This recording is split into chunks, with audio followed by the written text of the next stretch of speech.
రైతులు ఈరోజు ఆక్రోశంతో ఉన్నారు. బీఆర్ఎస్కు ఆక్రోశ సభ కాదు, రైతులు ఆక్రోశంతో ఉన్నారు, ఆవేశంతో ఉన్నారు.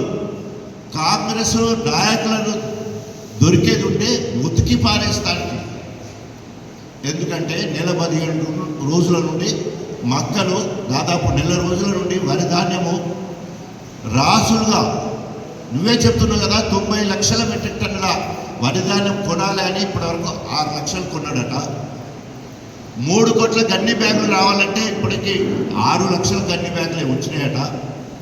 వాహనాలు దొరుకుతలేవట, మిల్లులు ఖాళీ లేవట, హమాలీలు అసలుకే లేరట.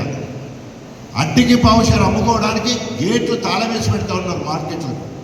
బయట నుండి బయటకే మధ్య దళారుల ద్వారా మరి మిల్లర్లు అడ్డికి పావుషాలు కొనే పరిస్థితి కనబడుతున్నది. ఇవే కదా నిన్న కేటీఆర్ గారు అడిగింది. కేటీ రామారావు గారు కేసీఆర్ గారు ఆదేశంతో రావడం జరిగింది.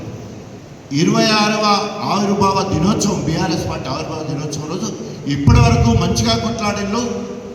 ఇప్పటి నుండి కాస్త స్పీడ్ పెంచండి, మనము ప్రధాన ప్రతిపక్షంలో ఉన్నామని మాకు దిశ నిర్దేశిస్తే సింబాలిక్గా ఫస్ట్ రైతుల పక్షాన్ని పోరాటం చేయడానికి వరంగల్ కలిసి వచ్చింది. మాకు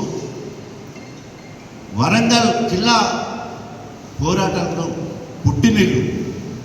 రైతుల పక్షాన బీఆర్ఎస్ పార్టీ నిలదీసిందంతే. ఎందుకు మీకు ఆ ఉలుకుబాటు? మాట్లాడిన వాళ్ళకి ఏమైనా వ్యవసాయం మీద గింతన్న అవగాహన ఉందా? ఏమైనా రైతు సమస్యల గురించి మాట్లాడారా? వ్యక్తిగత దూషణలు తప్ప రేవంత్ రెడ్డి కంటే మేమైనా తక్కువనా అని చెప్పేసి ఇంతోటి పెడితే చెట్టోటి మొలుతుంది అన్నట్టు నిరూపించుకునే ప్రయత్నమే ఇక్కడ స్థానిక ఎమ్మెల్యే రాజేందర్ రెడ్డి కానీ నాగరాజు కానీ నిస్సిగ్గుగా మాట్లాడుతున్నారు. సభ్య సమాజము సిగ్గుపడే విధంగా ట్రాన్స్జెండర్స్తో పోతే దాన్ని ఆ ట్రాన్స్జెండర్ అనే వాళ్ళను కించపరిచినట్టు మాట్లాడే పరిస్థితి.